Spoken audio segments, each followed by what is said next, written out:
Imagine करो आप कुएं से पानी निकाल रहे हो जिसके लिए आपके पास दुनिया की सबसे महंगी बाल्टी है, लेकिन उस बकेट के नीचे छेद है।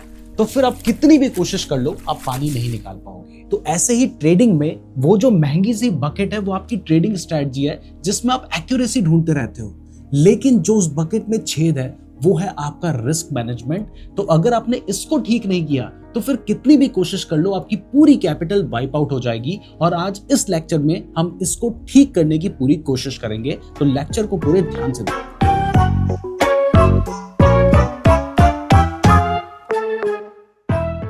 हेलो एवरीवन, आज के लेक्चर में मैं आपको एक ऐसे कॉन्सेप्ट के बारे में बताने जा रहा हूं ना, जिसको अगर आपने सही तरीके से फॉलो कर लिया, फिर भले ही आपको ज्यादा ट्रेडिंग नहीं भी आती, ज्यादा कॉन्सेप्ट्स नहीं भी आते ना, तब भी आप हो सकते हैं। लेकिन अगर आपने इस लेक्चर को इग्नोर किया, जो कि मुझे पता है कि ज्यादातर लोग इसे बोर समझते हैं, ज्यादा इसमें इंटरेस्ट नहीं लेते हैं, लेकिन अगर आप भी उनमें से एक हैं, आप भी वही कर रहे हैं, तो आपका लॉस होना बिल्कुल तय है। और ज्यादातर लोग, आपने सुना होगा 90% लोग ट्रेडिंग में लॉस करते हैं, उसके पीछे सबसे बड़ा कारण यही है। तो ये लेक्चर बहुत ही ज्यादा इंपॉर्टेंट है, बहुत ज्यादा ध्यान से आपको देखने की जरूरत है। और मैं आप लोगों से भी कहूंगा कि इसके तो नोट्स जरूर बनाना और हर एक बात को बिल्कुल माइंड पे छाप लेना। तो जिस टॉपिक की हम बात कर रहे हैं उसका नाम है रिस्क मैनेजमेंट, यानी अपने रिस्क को मैनेज करना कैसे है।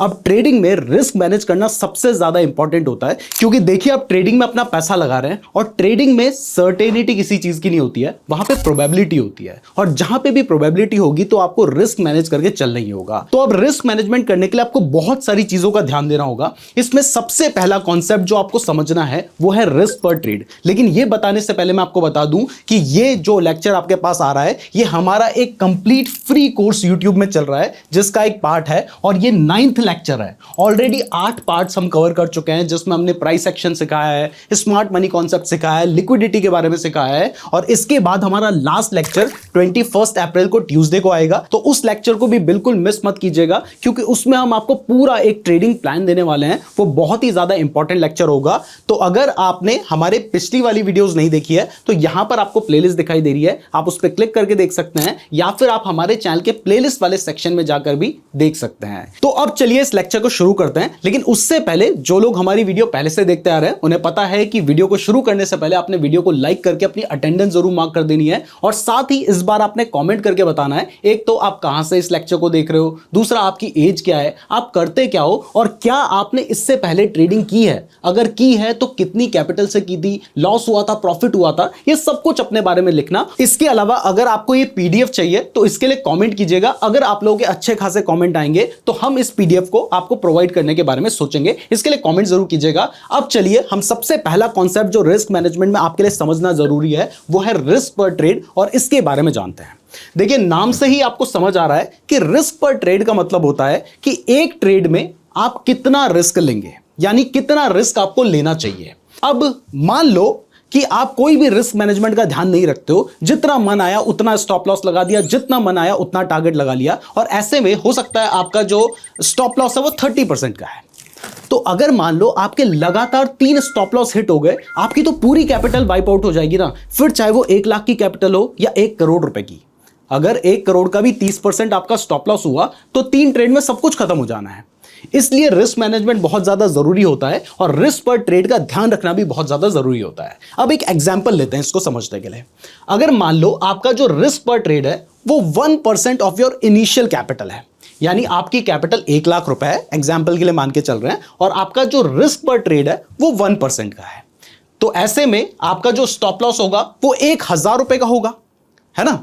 तो अब इसको सोच के देखो, अगर लगातार आपके 100 स्टॉप लॉस भी हिट हो गए तब जाके आपकी कैपिटल वाइप आउट होगी, और 100 स्टॉप लॉस लगातार हिट होना ऑलमोस्ट इंपॉसिबल है। आगे मैं आपको एक प्रोबेबिलिटी भी दिखाऊंगा। अब यहां पर तो मैं आपको मान के चल रहा हूं कि आप अपनी ट्रेडिंग कैपिटल का 1%, यानी जो इनिशियल कैपिटल थी 1 लाख रुपए, उसका 1% स्टॉप लॉस लेके चल रहे हैं। तो पहले ट्रेड के बाद आपका 1000 रुपए का स्टॉप लॉस हिट हो चुका है, दूसरे में भी अगर स्टॉप लॉस हिट हुआ तो फिर से हम मान के चल रहे हैं कि 99,000 में से भी आपका 1000 रुपए का स्टॉप लॉस हिट हो चुका है। तो ऐसे करके आप 100 ट्रेड में अगर लगातार स्टॉप लॉस होगा तब जाके आपकी कैपिटल वाइप आउट होगी। लेकिन अगर ये जो स्टॉप लॉस होगा ये परसेंटेज वाइज आपने सेट कर रखा है ऑफ योर इनिशियल कैपिटल, यानी आपका जो स्टॉप लॉस है वो आपकी कैपिटल का 1% है, तो पहले 1 लाख रुपए कैपिटल थी, तो पहले में आपका स्टॉप लॉस हिट हुआ 1,000 रुपए का। अब आपकी कैपिटल कितनी बची है? 99,000 रुपए बची है। तो ऐसे में अब मान लो फिर से आपका जो रिस्क पर ट्रेड है वो 1% है, तो इस बार आपका जो स्टॉप लॉस हिट होगा वो 990 रुपए का होगा। फिर से मान लो अगर आपकी जो कैपिटल है वो अब 98,010 रुपीज कुछ बची होगी, तो उसका भी 1% लेकर आप चलेंगे। तो अगर आप इस तरीके से भी चलते हैं और लगातार आपके 50 बार भी स्टॉप लॉस हिट हो जाते हैं, तो उसके बाद भी आपके पास 60,000 रुपए की कैपिटल बची होगी। अरे मान लो लगातार 100 बार भी आपके स्टॉप लॉस हिट हो जाते हैं, तब भी आपके पास 36,000 रुपए की कैपिटल बची होगी। यानी अगर आप अपना रिस्क पर ट्रेड सेट कर लेते हैं तो आपकी कैपिटल वाइप आउट होने के चांसेस बहुत कम हो जाएंगे। और यहां पर मैं 1% का आपको एग्जांपल लेके चल रहा हूं। आप 1% नहीं भी लेते तो जनरल रूल कहता है कि आपको 2% से ज्यादा रिस्क पर ट्रेड नहीं लेना चाहिए। यानी अगर आपकी कैपिटल 1 लाख रुपए है तो एक ट्रेड में आपको 2,000 रुपए से बड़ा लॉस नहीं लेना चाहिए। जबकि ट्रेडर्स क्या करते हैं, आप क्या करते हो, ये कमेंट करके बताना। एक ट्रेड में आप कितनी कैपिटल अपनी उड़ा देते हो, आज तक क्या कर रहे थे, कमेंट करके जरूर बताइएगा। और इससे आपको पता भी चलेगा कि आपकी मिस्टेक क्या थी। तो कमेंट जरूर कीजिएगा, साथ ही लाइक भी कर लेना, चैनल को सब्सक्राइब भी कर लेना।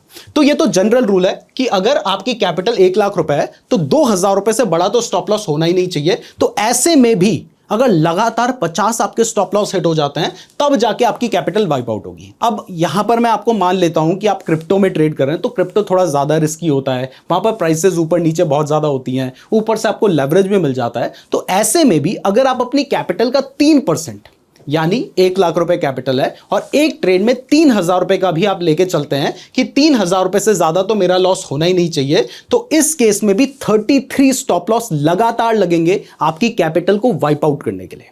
तो आप समझ रहे हो कि किस तरीके से आप अपनी कैपिटल को बचा सकते हो।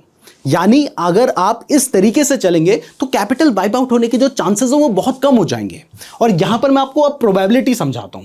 अब देखिए, मैंने ये कहा है कि 3% पर ट्रेड का आप स्टॉप लॉस लेके चल रहे हो, तो लगातार 33 स्टॉप लॉस लगेंगे आपकी कैपिटल को वाइप आउट करने के लिए, लगातार लगेंगे। तो अब यहां पर आप प्रोबेबिलिटी समझिए। अगर आपका विन रेट है 50% का, तो ऐसे में प्रोबेबिलिटी ऑफ 33 कॉन्जिक्यूटिव लॉसेस वो है 1 in 8.6 बिलियन। यानी 8.6 बिलियन टाइम्स में एक बार ऐसा हो सकता है कि आपके लगातार 33 जो हैं वो स्टॉप लॉसेस हिट हो जाएं। और अगर ऐसे में आप डेली 10 ट्रेड भी करते हैं तो ये होने में 24 लाख साल लग सकते हैं अकॉर्डिंग टू चैट जीपीटी। तो इससे हमें पता चलता है कि जो ट्रेडर्स अपना नुकसान कर रहे हैं उसका सबसे बड़ा कारण क्या है। उसका सबसे बड़ा कारण है कि वो रिस्क मैनेजमेंट को फॉलो नहीं कर रहे हैं और इस वजह से ही उनकी कैपिटल वाइप आउट हो जा रही है। तो अब आपको समझ आया कि रिस्क पर ट्रेड इतना ज्यादा इंपॉर्टेंट क्यों है। यहां तक अगर किसी का कोई डाउट है तो आप पूछ सकते हैं, और अगर आप लोगों का कोई डाउट है तो आप कमेंट बॉक्स में पूछ सकते हैं। तो पहला कॉन्सेप्ट आपको क्लियर है रिस्क मैनेजमेंट का। अब समझते हैं पोजीशन साइज के बारे में। ये पोजीशन साइज होता क्या है। तो पोजीशन साइज का मतलब यह है कि आपका स्टॉप लॉस तो हमने बता दिया आपको कि भाई एक ट्रेड में 3% से ज्यादा नहीं होना चाहिए। अब ऐसे में सबसे बड़ी गलती ट्रेडर्स क्या करेंगे, उन्हें लगेगा कि ठीक है भाई, मुझे 3,000 रुपए से ज्यादा तो लॉस लेना ही नहीं है, तो मैं क्या करता हूं, अपना स्टॉप लॉस छोटा कर देता हूं। जबकि आपकी स्ट्रैटेजी वहां पर अलाउ ही नहीं कर रही है। आपकी स्ट्रैटेजी के हिसाब से जो वहां पर एसेट है उसमें तो 5% का स्टॉप लॉस होना चाहिए, बट आप 3% का लगाओगे तो ज्यादातर चांसेस होंगे ना कि पहले आपका स्टॉप लॉस हिट होगा फिर प्राइस ऊपर जाएगी। तो यही चीज सबसे बड़ी गलती होती है जो लोग इसको नहीं समझते हैं। तो एक्चुअल में आपने करना क्या होता है वो समझते हैं। तो आपने 3% का स्टॉप लॉस सेट करना है, ये हम मान के चल रहे हैं। तो आपकी कैपिटल कितनी है, वही 1 लाख रुपए का एग्जांपल लेके चल रहे हैं। रिस्क पर ट्रेड कितना है, 3% यानी 3,000 रुपए के आसपास। तो अब मान लो आप 100 रुपए पे एंट्री कर रहे हो, कोई भी एसेट हो सकती है, क्रिप्टो हो सकता है, स्टॉक हो सकता है, कुछ भी हो सकता है। आप वहां पे 100 रुपए पे एंट्री कर रहे हो और अपनी स्ट्रैटेजी के हिसाब से आपको लगता है कि भाई मेरा जो स्टॉप लॉस है ना वो तो 95 रुपीज में होना चाहिए। अब अगर आपने 95 रुपीज पे अपना स्टॉप लॉस रख लिया तो इस केस में तो आपका जो रिस्क है वो 5,000 रुपए का बन जाएगा। लेकिन भाई आपकी स्ट्रैटेजी के अकॉर्डिंग तो आपको 95 पे ही रखना होगा। तो इसका सॉल्यूशन यह है कि आपको अपनी पोजीशन साइज को कंट्रोल करना होता है। यानी आप अपना स्टॉप लॉस 95 में ही रखेंगे, एंट्री भी आप 100 रुपए में ही रहेंगे, लेकिन आप पूरे 1 लाख रुपए मार्केट में नहीं लगाएंगे, आप कम पैसे मार्केट में लगाएंगे। और कितने लगाएंगे, तो इसके लिए यहां पर आप एक फॉर्मूला देख सकते हैं जिसमें पोजीशन साइज निकालने के लिए आपने क्या करना है, आपका रिस्क पर ट्रेड है 3%, यानी जो अमाउंट वाइज बनता है 3,000 रुपए, यानी 3,000 रुपए से ज्यादा का आपने रिस्क नहीं लेना है। तो 3,000 रुपए और आपका स्टॉप लॉस कितने रुपए का बन रहा है, 5 रुपए का। तो आपने डिवाइडेड बाय 5 किया, इज इक्वल टू 600 निकल कर आया। यानी आप अगर ऐसे में बाय करते तो पूरे 1 लाख रुपए लगाते तो आप 1000 क्वांटिटी बाय करते, बट अब आपने 1000 क्वांटिटी बाय नहीं करनी है, आपने 600 क्वांटिटी बाय करनी है। और अगर 600 इंटू 100 करेंगे तो आपने पूरे 1 लाख रुपए मार्केट में नहीं लगाना है, आपने 60,000 रुपए मार्केट में लगाना है। और इसके बाद आपका स्टॉप लॉस जो 95 का है वो वहीं पर रहेगा, और अगर प्राइस 95 पे भी आती है तो आपका 3000 रुपए से ज्यादा का लॉस नहीं होगा। जो आपकी कैपिटल, एक्चुअल जो आपकी कैपिटल है 1 लाख रुपए, उसका 3% है। यानी इस तरीके से आपने अपनी पोजीशन साइज को मार्केट में लेके चलना होता है। अब मुझे पता है कि आपको थोड़ा बहुत डाउट हो सकता है, इसलिए मैं कहूंगा कि एक बार ना खुद से इसको कैलकुलेट करके देखना, समझ के देखना, ज्यादा क्लैरिटी आ जाएगी। अब मैं आपको एक एग्जांपल भी दे देता हूं जिससे आपकी क्लैरिटी थोड़ी बहुत और ज्यादा बढ़ जाए कि क्यों पोजीशन साइज को कंट्रोल करना उतना ज्यादा इंपॉर्टेंट है। तो यहां पर हम 2 एग्जांपल लेके चल रहे हैं। इसमें ये जो एग्जांपल है, इस एग्जांपल में ये जो व्यक्ति है ये रिस्क मैनेजमेंट नहीं करता है। मतलब भले ही रिस्क मैनेजमेंट में स्टॉप लॉस वो लगाता है, लेकिन वो पोजीशन साइज को कंट्रोल नहीं करता है। उसने डिसाइड कर रखा है कि भाई मैं तो हर बारी में, अगर वो क्रिप्टो में ट्रेड कर रहा है तो एक इथेरियम बाय करूंगा। इथेरियम का लॉट साइज 100 होता है, यानी 100 लॉट्स बाय करूंगा। तो अब मान लो उसने डिसाइड किया भाई मैं तो एक इथेरियम बाय करूंगा। तो अब सबसे पहले एक ट्रेड उसको मिलता है, जिस ट्रेड में अपने एनालिसिस के बाद उसको लगता है कि भाई मेरा जो स्टॉप लॉस होना चाहिए वो 100 रुपए का होना चाहिए, और यहां पर वो 1:2 का ट्रेड लेके चल रहा है, यानी जो टारगेट होगा वो $200 का होगा या 200 रुपए का होगा। तो अब समझ के देखिए, अब यहां पर अगर मान लीजिए कि उसका स्टॉप लॉस हिट हो जाता है तो 100 रुपए जाएंगे या $100 जाएंगे। अगर टारगेट हिट हो जाता है तो उसको 200 रुपए या $200 आएंगे। मान लेते हैं पहले केस में उसका टारगेट हिट हो जाता है, यानी उसके पास आ गए जी 200 रुपए या $200। ठीक है।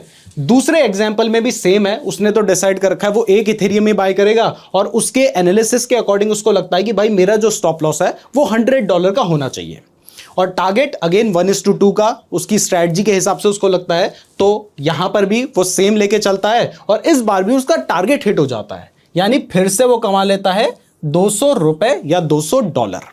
ठीक है।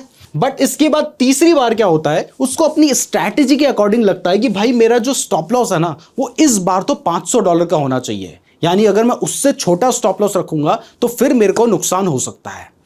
लेकिन वो क्या करता है, उसकी तो आदत है कि भैया सेम क्वांटिटी बाय करेगा। तो अब वो क्या करता है, भाई स्टॉप लॉस तो $500 कह रहा है ना, तो $500 के आसपास तो उसे स्टॉप लॉस रखना ही पड़ेगा, अदरवाइज अगर वो ऐसे ट्रेड ले लेगा तो उसको नुकसान हो सकता है। तो उसने $500 के आसपास में ही अपना स्टॉप लॉस रखना है, उसने रख लिया। और अगर यहां पर 1:2 लेके चलेंगे तो $1000 का वो प्रॉफिट भी कमा सकता है। तो बात बिल्कुल सही बैठ रही है स्ट्रैटेजी के हिसाब से।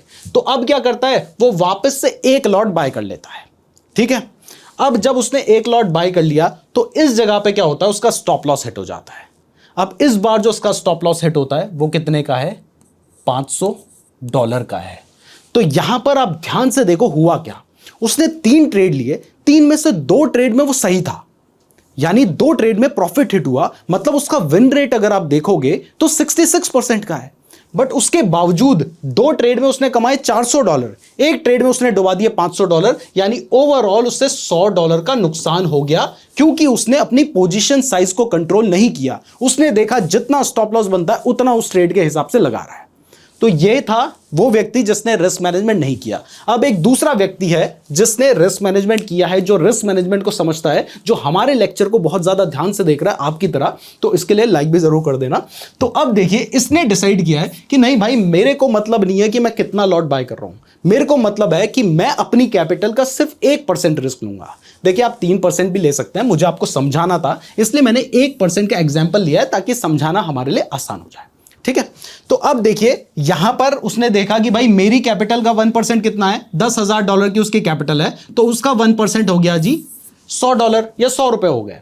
ठीक है। तो उसने पहले ट्रेड में उसे पता है कि यहां पर मेरा जो ट्रेड बनता है इथेरियम में, इसमें मेरा $100 के आसपास का ही स्टॉप लॉस बन रहा है, तो मैंने एक क्वांटिटी बाय करनी चाहिए। तो यहां पर उसने एक क्वांटिटी बाय की, और सेम इसका भी इस जगह पर प्रॉफिट हिट हो गया। तो उसने 1:2 का टारगेट था, यानी $200 कमा लिए। दोबारा से सेम हुआ, यहां पर भी उसने देखा कि भाई मेरा जो रिस्क है वो तो मैं $100 से ज्यादा का लूंगा ही नहीं ना, तो यहां पर उसने अगेन इस एग्जांपल में भी क्या किया कि अपना ट्रेड लिया 1 इथेरियम का, जो कि उसकी स्ट्रेटजी के हिसाब से भी बन रहा है कि भाई $100 का ही बन रहा है अगर तू एक क्वांटिटी खरीदेगा। तो यहां पर भी उसने ट्रेड लिया, इस बार भी इसका टारगेट हिट हो गया जैसा कि इसका हुआ था, तो इसने भी यहां पर $200 कमा लिए। बट तीसरे केस में क्या होता है कि यहां पर इसको भी दिखाई दे रहा है कि भाई ये ट्रेड बहुत अच्छा है, लेकिन अगर मेरा स्टॉप लॉस हिट होगा तो $500 का होगा, टारगेट हिट होगा तो वो तो $1000 का होगा। लेकिन अब उसे पता है कि अगर मैं $500 वाला ट्रेड में एक क्वांटिटी बाय कर लेता हूं तो फिर प्रॉब्लम क्या होगी कि $500 का स्टॉप लॉस बन रहा है, जो कि मैंने जो डिसाइड किया था कि भाई मेरी कैपिटल का 1% है, उससे 5 गुना ज्यादा है, तो मैं इतना बड़ा लॉस तो ले ही नहीं सकता। तो या तो उसके पास ऑप्शन बचता है कि वो इस ट्रेड को छोड़ दे, लेकिन अगर वो इस ट्रेड को छोड़ता है तो फिर उसके हाथ से एक अपॉर्चुनिटी भी तो जा रही है ना। तो इस जगह पर, और हर बार ट्रेड बिल्कुल आपके हिसाब से तो नहीं बनेंगे, तो आपको ट्रेड तो लेना पड़ेगा। तो फिर यहां पर वो क्या करता है, यहां पर वो इस बार पूरी एक क्वांटिटी बाय नहीं करता, वो अपनी क्वांटिटी को पोजीशन साइज जो मैंने आपको बताया था ना उस हिसाब से कैलकुलेट करता है, और उसको नजर आता है कि अगर मैं 0.2 इथेरियम बाय करूंगा, यानी पहले वो कितनी क्वांटिटी खरीद रहा था, पूरा एक इथेरियम खरीद रहा था, अब मैं अगर 0.2 इथेरियम खरीदूंगा, अब इसके बाद अगर मेरा $500 का स्टॉप लॉस, यानी जो प्राइस है वो 500 पॉइंट नीचे भी चली गई, तो फिर मेरा कितना स्टॉप लॉस बनेगा, $100 का बनेगा। ध्यान से देखिए, अगर किसी को कंफ्यूजन है तो पहले ये क्या था, अगर ये मान लीजिए कि पूरा एक क्वांटिटी बाय कर लेता है, ये कुछ भी हो सकता है, तो इस केस में उसको दिखाई दे रहा है कि भाई प्राइस अगर 500 पॉइंट नीचे जाएगी तो वहां पे मेरा स्टॉप लॉस है, तो उसका स्टॉप लॉस बनता $500 का, जो कि उसका $100 जो उसने डिसाइड कर रखा है उससे 5 गुना ज्यादा है। तो वो इस ट्रेड को या तो ना ले, या फिर लेगा तो फिर वो बहुत बड़ा नुकसान हो सकता है। तो इस जगह पे पूरा एक इथेरियम बाय करने की जगह वो डिसाइड करता है कि वो 0.2 इथेरियम बाय करेगा, और ऐसा ही वो करता है। उसके बाद उसका स्टॉप लॉस हिट हो जाता है। तो अब देखिए 0.2 इंटू 500 पॉइंट का उसका स्टॉप लॉस है, इसको अगर आप मल्टीप्लाई करेंगे तो ये निकल कर आएगा 100, जो कि हर बार सेम था, 100। तो इस बार इसने क्या किया, 200 यहां पर कमाए, 200 यहां पर कमाए, $100 यहां पर उसने डुबा दिए, तो 400 कमाए, 100 डुबाए, यानी ये ओवरऑल $300 के प्रॉफिट में होगा। मतलब देखिए सेम एग्जांपल है दोनों बंदों के, बट इसने रिस्क मैनेजमेंट नहीं किया, इसलिए इसने पैसे डुबाए। सेम ट्रेड्स दोनों को मिले थे, बट इसने रिस्क मैनेजमेंट किया, इसलिए इसने पैसे कमाए, जबकि दोनों को सेम ही ट्रेड मिले थे। इसलिए पोजीशन साइज को कंट्रोल करना बहुत ज्यादा इंपॉर्टेंट है, एंड मैं जानता हूं कि आप में से ज्यादातर लोग ये नहीं करते हैं। अगर आपने नहीं किया है तो कमेंट करके जरूर बताइएगा।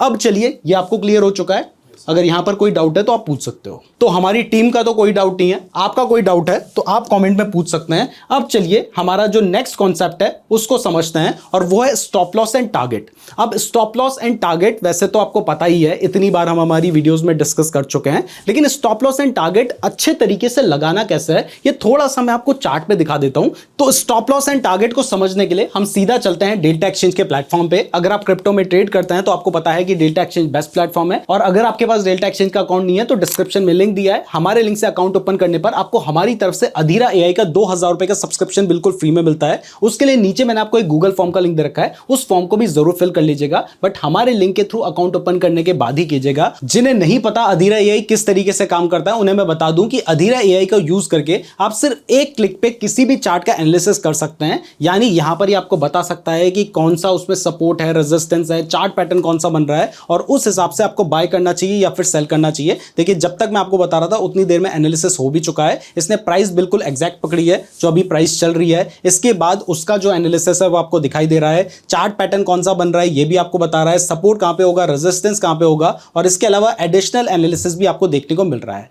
तो इससे आपकी ट्रेडिंग में काफी ज्यादा हेल्प हो सकती है। तो इसके लिए हमारे लिंक के थ्रू अकाउंट ओपन करने के बाद आप नीचे जो गूगल फॉर्म का लिंक दे रखा है उसको भी जरूर फिल कर लीजिएगा। साथ ही हमारे चैनल को सब्सक्राइब भी आपने जरूर करना है। अब चलिए यहां पर समझते हैं कि target and stop loss set कैसे करना है। तो इसके लिए मैं कोई भी एक सिंपल सा ट्रेड ले लेता हूं, मुझे आपको दिखाना है, तो मैं कोई भी कुछ भी ट्रेड ले रहा हूं ताकि आपको मैं दिखा सकूं कि किस तरीके से चीजें यहां पर काम करती हैं। तो देखिए मेरा जो ट्रेड है वो एग्जीक्यूट हो चुका है। ट्रेड लेना कैसा है ये ऑलरेडी हम अपने पिछले लेक्चर में बता चुके हैं, आई थिंक सेकंड लेक्चर में हमने ये दिखाया था। तो देखिए यहां पर मेरा जो ट्रेड है वो एग्जीक्यूट हो चुका है। अब सही तरीका क्या होगा स्टॉप लॉस सेट करने का, इसके लिए मैं एक बार चार्ट को फुल स्क्रीन पे खोल देता हूं। तो देखिए जनरली लोग क्या करते हैं, वो देखते हैं कि भाई मेरी पोजीशन कहां पे चल रही है, मेरी पोजीशन यहां पे चल रही है। अब इसके बाद यहां पर हमें stop loss and target add करने का ऑप्शन आता है, तो वो कैलकुलेट करते हैं जी मेरा ये स्टॉप लॉस कहां होगा, मुझे ढूंढना पड़ेगा, यहां है यहां है, वो कैलकुलेट करते हैं इस तरीके से। बट आपको कैलकुलेट करने की जरूरत नहीं है। जब आप डेल्टा एक्सचेंज में ट्रेड करते हैं ना, तो आपने जैसे ही ट्रेड लिया तो आपकी जो पोजीशन है वो आपके चार्ट में भी दिखाई देती है। जैसे मैंने यहां पर बाय किया है तो मेरी पोजीशन जो है वो मुझे चार्ट पे दिखाई दे रही है। तो अब अगर मुझे अपना stop loss and target set करना है तो इसके लिए मुझे अपनी पोजीशन के पास जाना है। यहां पर जाने के बाद देखिए एक एसएल लिखा हुआ दिखाई दे रहा है, मुझे एसएल पे जाना है। मैं अगेन फुल स्क्रीन कर देता हूं इसको। तो यहां पर देखिए, यहां पर है मेरी पोजीशन। अगर मैं पोजीशन पे नहीं गया हूं तो कोई भी एसएल एंड टीपी लिखा हुआ नहीं दिखाई दे रहा है, लेकिन जैसे ही मैं पोजीशन के पास अपना माउस लेके जाता हूं, देखिए यहां पर आपको एसएल लिखा हुआ दिखाई दे रहा है। तो यहां पर आपने क्या करना है, आपने इस पर क्लिक करना है और उसके बाद नीचे की तरफ ड्रैग करना है। इस तरीके से आपका स्टॉप लॉस देखिए चार्ट पे ही सेट हो चुका है। अब सही कैसे सेट करना है वो फिर बताता हूं, पहले बता देता हूं कि टारगेट कैसे सेट करना है। अब देखिए यहां पर आपको अपना टारगेट दिखाई दे रहा है, तो जैसे आप चार्ट से इधर चले जाएंगे तो आपको नहीं दिखाई देगा, लेकिन पोजीशन पे जैसे ही जाएंगे तो आपको दिखाई दे रहा है टीपी लिखा है, टीपी यानी टेक प्रॉफिट। तो आपने इस पे क्लिक करना है और ऊपर की तरफ ड्रैग कर लेना है। जैसे ही आप ऊपर की तरफ ड्रैग करेंगे तो यहां पर जहां पे आप ले जाके छोड़ेंगे वहां पे आपका टारगेट जो है वो सेट हो जाएगा। यानी चार्ट से ही आप अपना टारगेट और स्टॉप लॉस सेट कर सकते हैं। अब चलिए यहां पर ध्यान से देखते हैं कि stop loss and target generally set कैसे करना चाहिए। वैसे मैं आपको ऑलरेडी बता चुका हूं कि आपको अपनी स्ट्रैटेजी के हिसाब से ही अपना स्टॉप लॉस एंड टारगेट रखना है, और साथ में आपने अपनी पोजीशन का भी ध्यान रखना है, जो अभी हमने समझा है, यानी पोजीशन साइजिंग का भी ध्यान रखना है। बट पोजीशन साइजिंग के हिसाब से अपना स्टॉप लॉस नहीं बदलना है। अगर आपकी स्ट्रेटजी कहती है कि भाई मेरा जो स्टॉप लॉस है वो तो यहां पे होना चाहिए, ये जो स्विंग लो नजर आ रहा है वहां पे होना चाहिए, अगर इन केस आपकी स्ट्रेटजी कहती है, तो फिर ऐसा नहीं है ना कि आप अपना स्टॉप लॉस देखो कि भाई मेरे को तो, मुझे तो इससे ज्यादा रिस्क नहीं लेने का है, तो मैं यहां पर अपना स्टॉप लॉस रख देता हूं। तो ऐसे में तो बार बार आपका स्टॉप लॉस हिट होगा ना। तो स्टॉप लॉस को सही जगह पे रखने के लिए आपको जो स्विंग लो नजर आ रहा होता है ना, आपने वहां पे अपना स्टॉप लॉस रखना है। यानी जैसे ये आपको एक स्विंग लो नजर आ रहा है, रीसेंट स्विंग लो है, और ये जो चार्ट है ये हमारा 15 मिनट का चार्ट है। मैं 1 घंटे का इसको चार्ट कर देता हूं। तो अगर 1 घंटे का चार्ट देखो तो देखिए यहां तक भी मुझे दिखाई दे रहा है कि प्राइस गई है। तो अगर मैं 1 घंटे के चार्ट के हिसाब से ट्रेड ले रहा हूं तो मेरा जो स्टॉप लॉस है वो हो सकता है यहां पर रहे, ठीक है। और रही बात टारगेट की, तो टारगेट जो है वो मेरा स्विंग हाई के आसपास होना चाहिए। तो स्विंग हाई जो है वो अगर मैं इस चार्ट पे ध्यान से देखूं तो वैसे देखिए मैंने रैंडम ही चार्ट ट्रेड लिया है, तो कुछ खास यहां पे हमारा स्टॉप लॉस टारगेट नहीं बन रहा है, लेकिन मैं आपको समझा रहा हूं कि यहां पर देखिए आपको दिखाई दे रहा है कि स्विंग लो था, तो स्विंग लो से थोड़ा सा नीचे आप अपना स्टॉप लॉस रखेंगे। और रही बात टारगेट की, तो जो स्विंग हाई है उसके आसपास अपना टारगेट रखेंगे। तो यानी यहां पर कहीं पे आपका टारगेट होगा। तो अब इस तरीके से आप अपना target and stop loss set कर सकते हैं। अब हमें पता कैसे चलेगा कि हमारा स्टॉप लॉस कितने रिस्क रिवॉर्ड का है, ये समझने के लिए पहले आपको ये तो समझना होगा रिस्क रिवॉर्ड होता क्या है। हो सकता है आप में से बहुत सारे लोगों को पता होगा, लेकिन आगे वाले कॉन्सेप्ट में मैं आपको ये समझाऊंगा, फिर मैं आपको बताऊंगा कि रिस्क रिवॉर्ड आप कैसे कैलकुलेट कर सकते हैं। तो चलिए वापस से हमारी पीडीएफ में चलते हैं। बाकी आपने अभी तक इस वीडियो को लाइक नहीं किया है तो लाइक जरूर कीजिएगा, और साथ ही मैं आपको बता दूं कि अगर आपको ये पीडीएफ चाहिए तो ये हम हो सकता है कि आने वाले टाइम में हमारे टेलीग्राम चैनल में अपलोड करें, लेकिन इसके लिए एक चीज तो अच्छे खासे कॉमेंट्स आएंगे तभी हम ऐसा करेंगे। दूसरा सबसे ज्यादा जरूरी है कि सर्च करके टेलीग्राम में मत जाना, क्योंकि वहां पर ना हमारे नाम से बहुत सारे फेक अकाउंट बने हुए हैं जो लोगों के साथ स्कैम करते हैं। तो फिर आपको लगेगा कि हमने आपके साथ स्कैम किया है। मैं आपको बता दूं कि हम किसी भी तरीके से आपसे डायरेक्टली कोई भी पेमेंट नहीं लेते हैं। तो प्लीज अगर कोई मेरे नाम से आपसे पैसे मांगे तो समझ जाएं कि वो स्कैम है। तो आपने सही तरीका हमारे टेलीग्राम चैनल में जाने का है डिस्क्रिप्शन, वहां पर आपको हमारे टेलीग्राम चैनल का लिंक मिलेगा, उस पर क्लिक करके ही आप टेलीग्राम पे जाइएगा। उसमें लगभग 2 लाख के आसपास हमारे सब्सक्राइबर्स फॉलोअर्स हैं। जो फेक अकाउंट है उनमें भी कई बार 5,000 10,000 20,000 इवन 50,000 भी फॉलोअर्स होते हैं। तो सिर्फ फॉलोअर देख के मत समझ लेना कि भाई हमारा जेन्युइन अकाउंट होगा। हमारा जो जेन्युइन अकाउंट है वो डिस्क्रिप्शन में दिया है, हम आपसे पैसे नहीं मांगते हैं। तो इस चीज का आपने जरूर ध्यान रखना है। अब चलिए हमारा जो नेक्स्ट कॉन्सेप्ट है रिस्क रिवॉर्ड का, इसको समझते हैं। बहुत ही ज्यादा इंपॉर्टेंट कॉन्सेप्ट है ट्रेडिंग के हिसाब से, इसको बहुत ज्यादा ध्यान से आपने समझना है। तो चलिए अब रिस्क रिवॉर्ड को अच्छे से समझते हैं। इसको समझाने के लिए हमने यहां पर आपके लिए एक चार्ट भी बना रखा है ताकि आपको सही तरीके से समझ आए। तो इस चार्ट को जरा ध्यान से देखिए। यहां पर हमने सबसे पहले मार्क किया है कि कोई भी ट्रेड हो सकता है, कोई स्टॉक हो सकता है, कुछ भी हो सकता है, जिस पे आपकी जो एंट्री है वो आपको एनालिसिस करने के बाद दिखाई देता है कि भाई 100 रुपए की बनती है, ठीक है। तो आपने 100 रुपए के आसपास एंट्री ली, आपको अपना एनालिसिस करने के बाद दिखाई देता है कि भाई मेरा जो स्टॉप लॉस होगा वो 95 रुपीज के आसपास होगा, और आपको अपना एनालिसिस करने के बाद यहां पर दिखाई देता है कि आपका जो टारगेट होगा वो 105 रुपए का होगा। यानी अगर हम देखें तो आपकी एंट्री और टारगेट के बीच में कितना डिफरेंस है? 5 रुपए का डिफरेंस है। आपके स्टॉप लॉस और एंट्री के बीच में कितना डिफरेंस है? 5 रुपए का डिफरेंस है। यहां पर आप देख सकते हैं ना, 100 में लिया, 95 पे स्टॉप लॉस है तो 5 रुपए, 105 पे टारगेट है तो 5 रुपए, यानी स्टॉप लॉस एंड टारगेट कितने का है? 5 रुपए का है। तो अब अगर आपको अपना रिस्क रिवॉर्ड कैलकुलेट करना है तो रिस्क कितना है? 5 रुपए का, और रिवॉर्ड कितना है? रिवॉर्ड यानी जो टारगेट है वो भी 5 रुपए का है। तो 5 को 5 से डिवाइड करेंगे तो ये निकल कर आता है 1:1, यानी ये आपका रिस्क रिवॉर्ड बनता है 1:1 का। अब अगर आप 1:1 का ट्रेड लेंगे तो फिर होगा क्या, मैं आपको आगे समझाऊंगा, पहले सिर्फ इतना समझिए। अब मान लीजिए आपका कोई दूसरा ट्रेड है जिसपे आपको दिखाई देता है कि आपकी जो एंट्री है वो तो 100 रुपए पे ही बन रही है, स्टॉप लॉस जो है वो 95 रुपीज पे बन रहा है, लेकिन जो टारगेट है वो 110 रुपए पे बन रहा है। आपकी स्ट्रैटेजी के हिसाब से आपको ये पता चल रहा है। तो इस केस में अगर हम देखें तो आपका टारगेट कितने पॉइंट्स का है? 100 से लेके 110, यानी 10 पॉइंट का है, और स्टॉप लॉस कितने पॉइंट का है? 5 पॉइंट का है। तो इस केस में आपका रिस्क रिवॉर्ड कितना बनेगा? रिस्क कितना है? रिस्क है वही आप देख सकते हैं 95 पे स्टॉप लॉस है, 110 पे टारगेट है, तो 5 रुपए का रिस्क हो गया। रिवॉर्ड कितना हुआ? रिवॉर्ड हो गया जी 10 रुपए का। तो अगर आप इसको डिवाइड करेंगे तो ये निकल कर आता है 1:2। यहां पर ये गलत मार्क हो रखा था, ये 1:2 है, इस चीज का ध्यान रखिएगा। और ऐसे ही यहां पर आप देख सकते हैं कि अगर मान लीजिए कोई तीसरा ट्रेड है जिसमें आपको दिखाई देता है कि आपका जो टारगेट है वो 115 रुपए का है, एंट्री 100 रुपए पे है, यानी 15 रुपए का आपका टारगेट बन रहा है, स्टॉप लॉस 95 के आसपास ही बनता है आपकी स्ट्रैटेजी के अकॉर्डिंग। तो यहां पर स्टॉप लॉस 5 पॉइंट का बन रहा है। तो अब आपका जो रिस्क रिवॉर्ड बनता है वो बनता है, रिस्क है 5 पॉइंट का, रिवॉर्ड है 15 पॉइंट का। तो इसको अगर आप डिवाइड करेंगे तो 1:3 का आपका यहां पर रिस्क रिवॉर्ड बन रहा है। अब अगर आपको ये कोई बहुत बड़ी बात नहीं लग रही है ना, तो जब मैं आपको नेक्स्ट एग्जांपल दिखाऊंगा तब आपको समझ आएगा कि ये एक एक्चुअल में बहुत ज्यादा बड़ी बात है। ये एग्जांपल आपको समझ आ गया कि रिस्क रिवॉर्ड क्या होता है। तो अब चलिए यहां पर समझते हैं। अब मान लीजिए आप 10 ट्रेड लेते हैं, ठीक है, आपकी जो कैपिटल है वो 1 लाख रुपए की है। हमने आपको बताया कि भाई एक ट्रेड में 3% से ज्यादा का रिस्क तो आप लोगे ही नहीं, तो इस केस में आपका जो रिस्क बनता है वो 3000 रुपए का बनता है ना। तो अगर मान लीजिए आपका जो विन रेट है वो 50% है। विन रेट का मतलब होता है कि अगर आपने 100 ट्रेड लिए तो उसमें से 50 ट्रेड में आपको प्रॉफिट हो रहा है, 50 ट्रेड में आपको लॉस हो रहा है, तो यह है विन रेट। तो अगर मान लीजिए आप 1:1 लेके चलते हैं, 1:1 क्या होता है ये आपको समझ आ गया। तो अगर आप 1:1 लेके चलते हैं तो आपका जो रिस्क है वो 3000 रुपए का है, तो भाई रिवॉर्ड भी 3000 रुपए का ही होगा ना, है ना। तो इस केस में देखिए होगा क्या, होगा ये कि 5 ट्रेड में आपको प्रॉफिट हुआ, क्योंकि 50% का आपकी स्ट्रैटेजी के हिसाब से विन रेट है। तो 5 ट्रेड में अगर प्रॉफिट होगा तो 3000 रुपए का प्रॉफिट है, तो टोटल 5 ट्रेड में 15,000 रुपए का आपको प्रॉफिट होगा। लेकिन जो बचे हुए 5 ट्रेड में उनमें आपको 15,000 रुपए का ही लॉस हो गया, पर ट्रेड 3,000 रुपए का। तो ओवरऑल आपके हाथ में कितना बचेगा?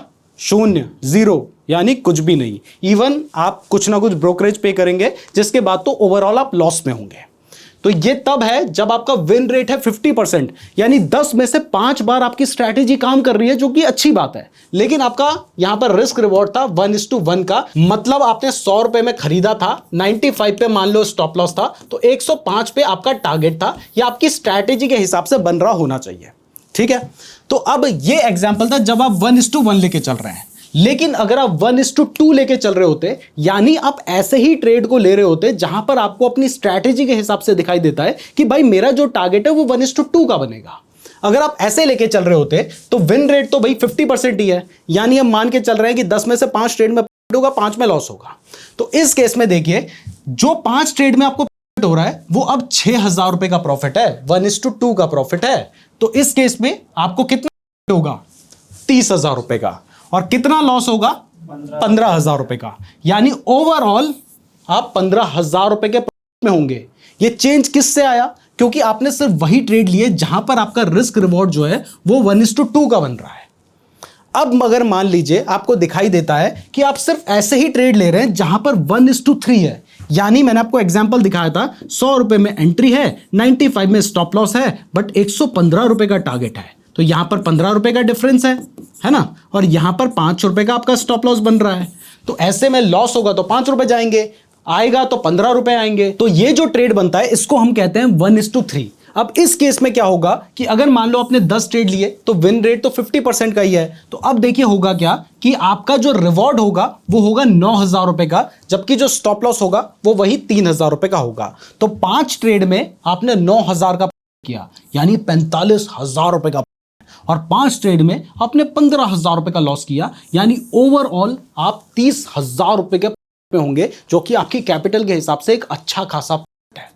तो आपने देखा एक एग्जांपल जिसमें आपका विन रेट था 50%, यानी 10 में से 5 बार आप सही निकल रहे थे। लेकिन मैं कहता हूं कि भाई जरूरी नहीं है क्या कि अगर आप 1:3 का भी ट्रेड ले रहे हैं तो हर बार आप 10 में से 5 बार ठीक निकलेंगे। यहां पर आप ध्यान से देखो कि इस चार्ट में आपको दिखाई दे रहा है कि अगर आपका जो रिस्क रिवॉर्ड है वो 1:1 का है तो आपको 50 बार कम से कम सही होना पड़ेगा, मतलब 50% टाइम सही होना पड़ेगा ब्रेक इवन में आने के लिए। प्रॉफिट के लिए तो 50% से ज्यादा बार सही होना पड़ेगा। लेकिन अगर आप 1:2 का रिस्क रिवॉर्ड फॉलो कर रहे हैं या ऐसे ही ट्रेड ले रहे हैं जिसमें 1:2 का आपको टारगेट मिल रहा है, तो आप 40% टाइम पे भी, यानी 10 में से 4 बार सही होके भी प्रॉफिटेबल हो सकते हैं। अगर आप 1:3 फॉलो कर रहे हैं तो आप 10 में से 3 बार होके भी, 3 बार अगर आपका प्रॉफिट हिट हो रहा है, 30% का विन रेट है, तब भी आप सही हो सकते हैं। और इसके बाद देखिए अगर आप 1:5 का ट्रेड लेंगे तो आप 20%, यानी 10 में से 2 बार सही होके भी प्रॉफिटेबल हो सकते हैं। तो सारा गेम मैंने शुरू में ही कहा था कि रिस्क मैनेजमेंट का है और लोग यही नहीं कर रहे हैं, इस वजह से उन्हें नुकसान हो रहा है। तो अब चलिए ये कॉन्सेप्ट आपको क्लियर हो चुका है। Yes, sir. तो अब हम समझते हैं मैक्स लॉस के बारे में। अब ये मैक्स लॉस क्या होता है और क्यों आप इस तरीके को फॉलो करके अपनी साइकोलॉजी को थोड़ा सा कंट्रोल कर सकते हैं। सारे इंपॉर्टेंट कॉन्सेप्ट मैं समझ चुका हूं। वैसे यहां पर मुझे आपको एक चीज दिखानी थी, वो था कि आपको रिस्क रिवॉर्ड पता कैसे चलेगा। तो इसके लिए हम वापस से डेल्टा एक्सचेंज के प्लेटफॉर्म पे आ जाते हैं और यहां पर देखते हैं कि हमें रिस्क रिवॉर्ड पता कैसे चलेगा।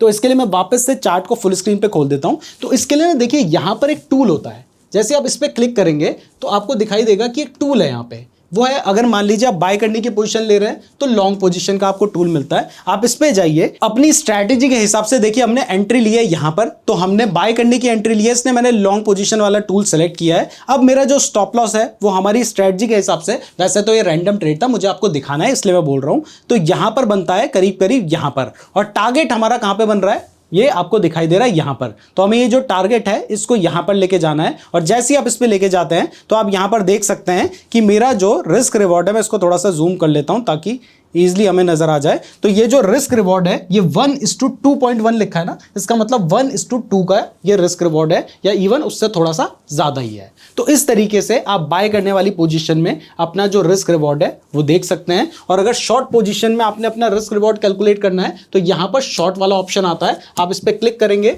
उसके बाद अपने हिसाब से अपना जो आपका स्टॉप लॉस जहां पे बन रहा है, टारगेट जहां पे बन रहा है, वो आप एडजस्ट कर सकते हैं और आपको यहां पर आपका रिस्क रिवॉर्ड देखने को मिल जाएगा। तो अब चलिए हम चलते हैं हमारे मैक्स लॉस की तरफ, यानी आपको एक ट्रेड में या कितना लॉस होने के बाद आपको पर्टिकुलर डे के लिए ट्रेडिंग बंद कर देनी चाहिए, एंड क्यों ये भी मैं आपको बताऊंगा। देखिए मेरे अकॉर्डिंग मैंने आपको बताया है कि मैक्सिमम एक ट्रेड में 3% से ज्यादा तो आपने लॉस लेना ही नहीं है, ठीक है। तो अगर मान लो एक दिन में आपको लगातार 2 लॉस हो जाते हैं, तो इस केस में एक दिन में आपने 6% का लॉस कर लिया है, तो मेरे अकॉर्डिंग उस दिन पर्टिकुलर डे के लिए आपको ट्रेडिंग नहीं करनी चाहिए, भले ही आपको लग रहा हो कि आपको कोई बेटर ट्रेड मिल रहा है। ये मेरे अकॉर्डिंग है, आपके अकॉर्डिंग हो सकता है कि आपको लग रहा है कि करना है, लेकिन मेरा ये मानना है, जिसके पीछे लॉजिक ये है कि अगर आपको लगातार 2 बार लॉस हो गया ना, अब तीसरी बार आप अपने प्रॉफिट को रिकवर करने के चक्कर में फिर से हो सकता है कि जो रिस्क मैनेजमेंट है उसको फॉलो ना करें, क्योंकि जब आप प्रैक्टिकली ट्रेड कर रहे होंगे उस टाइम पर ये गलतियां होती हैं। इसलिए मैं कहूंगा कि भाई ठीक है, आज आपको लॉस हो गया, कल रिकवर कर लोगे ना, जब मेंटल स्टेट ठीक होगी तब आप रिकवर कर लोगे। इसलिए अगर आप 3% पर ट्रेड का अपना रिस्क पर ट्रेड लेके चल रहे हैं तो फिर एक दिन में 2 बार लॉस होने पे आपको ट्रेडिंग उस दिन के लिए बंद कर देनी चाहिए। बट फिर भी आपका मन नहीं मानता, चाहे कुछ भी हो जाए, तो 3 से तो ज्यादा लॉस एक दिन में मत ही लेना, चाहे कुछ भी हो जाए। और अगर आप 2% पर ट्रेड लेके चल रहे हैं, यानी आपका जो रिस्क पर ट्रेड है वो 2% का है, तो फिर एक दिन में 3 ट्रेड, यानी मैक्सिमम 3 ट्रेड्स में अगर आपको लगातार लॉस हो जाता है, यहां पे लगातार की मैं बात कर रहा हूं, फिर आपको एक दिन में उससे ज्यादा ट्रेड नहीं लेने चाहिए, ताकि आप अपनी मेंटल स्टेट को ठीक रख पाए, ठीक है। अब वीकली भी बात कर लेते हैं। मेरे अकॉर्डिंग अगर एक दिन में आपको पता है 3% पर ट्रेड का आप यहां पर रिस्क पर ट्रेड लेके चल रहे हैं, तो 5 ट्रेड पे क्या होगा, अगर आपको लगातार 5 ट्रेड एक हफ्ते में हो जाते हैं, मतलब आज ट्रेड लिया जी, हमारे 3 ट्रेड में स्टॉप लॉस हिट हो गया, कल को ट्रेड लिया फिर से 2 ट्रेड में लगातार स्टॉप लॉस हिट हो गया, तो अब ना आपके अंदर अपने लॉस को रिकवर करने की बहुत ज़्यादा इच्छा आएगी। तो ऐसे में आप अपने माइंड को कंट्रोल नहीं कर पाएंगे, आप अननेसेसरी रिस्क लेंगे, आप सोचेंगे कि यार थोड़ा सा बड़ा ट्रेड ले लेता हूं, एक ही बार में सब कुछ रिकवर कर लूंगा। ये बहुत बड़ी गलती होती है। इसलिए मैं कहूंगा कि ऐसा हो जाता है ना अगर, तो फिर आप सोचो कि थोड़ा सा ब्रेक लेता हूं, 1-2 दिन ट्रेड नहीं करता, अच्छे से माइंड को शांत करता हूं, उसके बाद ट्रेड करता हूं, और वो भी अच्छे से एनालिसिस करने के बाद, मेरे से क्या गलती हो रही है उसको समझने के बाद। ठीक है। और ऐसे ही अगर आप 2% पर ट्रेड का आपका रिस्क पर ट्रेड है, तो 7 ट्रेड में अगर लगातार लॉस हो जाता है, तो मैं कहूंगा कि भाई थोड़े दिन के लिए, 2-4-5 दिन के लिए थोड़ा सा माइंड को शांत करो, समझो कि नहीं भाई इससे ज्यादा मुझे समझना है कि मेरे से क्या गलती हो रही है, और तब जाके ट्रेड लेना है। यानी ब्रेक लेना भी जरूरी है अगर आपको लगातार लॉसेज हो रहे हैं, क्योंकि जब लगातार लॉसेज हो रहे होते हैं ना, उसी टाइम पर लोगों की जो ज्यादातर कैपिटल है वो वाइप आउट हो जाती है। जब प्रॉफिट आ रहा होता है उस टाइम पर लोग इतनी बड़ी गलती नहीं करते हैं। तो रिस्क मैनेजमेंट में जो चीजें मेरे को आपको बतानी जरूरी थी वो मैंने बता दी है। अब बात करते हैं ट्रेडिंग साइकोलॉजी की। तो इसके लिए मैं आपके पास 10 पॉइंट लेकर आ रखा हूं जो आपने फॉलो करने चाहिए, और अगर आप इनको फॉलो करेंगे तो आप अपने माइंड को कंट्रोल रख पाएंगे। देखिए, रिस्क मैनेजमेंट और साइकोलॉजी ही सबसे ज्यादा इंपॉर्टेंट है। ये मैंने आपको रिस्क रिवॉर्ड को दिखाकर प्रूव कर दिया है कि 10 में से अगर आप 2 बार भी सही निकल रहे हैं, तो भी अगर आप 1:5 वाला ट्रेड लेंगे तो प्रॉफिटेबल हो सकते हैं। यानी रिस्क मैनेजमेंट ज्यादा इंपॉर्टेंट है। तो अब कुछ साइकोलॉजी से रिलेटेड पॉइंट्स के बारे में बात करते हैं। तो अब एक एक करके पॉइंट समझते हैं। तो सबसे पहला पॉइंट है कि जब आपको दिखाई देता है ना कि चार्ट बढ़ रहा है, बढ़ रहा है, बढ़ रहा है, बढ़ रहा है, तो मैं सोचता हूं कि यार मेरे हाथ से कहीं मौका ना निकल जाए, तो मैं ट्रेड ले लेता हूं। तो ये गलती आपने नहीं करनी है। अगर आपको दिखाई दे रहा है कि प्राइस तेजी से गिर रही है, आप सोचो यार गिर रही है, मैं घुस के एकदम से फट से निकल के आ जाऊंगा, नहीं निकल पाओगे, आपको नुकसान होगा। तो अगर आपको कभी दिखाई देता है कि मार्केट में मूवमेंट आ रहा है, तो इस चक्कर में ट्रेड मत लो। ये मेरा पहला आप लोगों के लिए सजेशन है। दूसरा सजेशन है कि भाई लॉस रिकवर करने के लिए कभी भी ऐसा मत करो कि बड़ी कैपिटल डाल दो कि यार मुझे 10-20 हज़ार का लॉस हो गया, एक बार 1 लाख रुपए डाल देता हूं, उसमें से थोड़ा भी प्रॉफिट हो गया तो मेरा तो सब कुछ रिकवर हो जाएगा। ज्यादातर केस में आप वो 1 लाख रुपए भी डुबा दोगे। तो इसलिए बड़ी कैपिटल लॉस रिकवर करने के पर्पज से मत डालो। अगर प्रॉफिट हो रहा है, अच्छा एक्सपीरियंस हो रहा है, तब बड़ी कैपिटल डाल रहे हो तो ज्यादा बेटर रहेगा। तीसरा है, फोमो में आके ट्रेड मत लो। मतलब आपको दिखाई दे रहा है कि भाई आपका सेटअप बन रहा था यहां पर, भले ही वो ऑर्डर ब्लॉक था, CISD था, कुछ भी था, वो जब टैप हुआ वहां पे आपने ट्रेड लेना था, लेकिन अब वो तो टैप होके ऊपर को निकल चुका है, आप लेट हो चुके हो, तो वहां पे ट्रेड मत लो, क्योंकि ऐसे में आपका जो स्टॉप लॉस होगा ना वो बड़ा हो जाएगा। तो उस ट्रेड को आपको अवॉइड कर देना चाहिए। चलती हुई ट्रेन में आपने नहीं पकड़ना है, एक्सीडेंट भी हो सकता है। चौथा पॉइंट है जो मैंने आपको बताया कि डेली आपका मैक्स लॉस कितना है, मैक्स ट्रेड्स आपने कितने लेने हैं, इन सबको लिमिट करो और डेली फॉलो करो।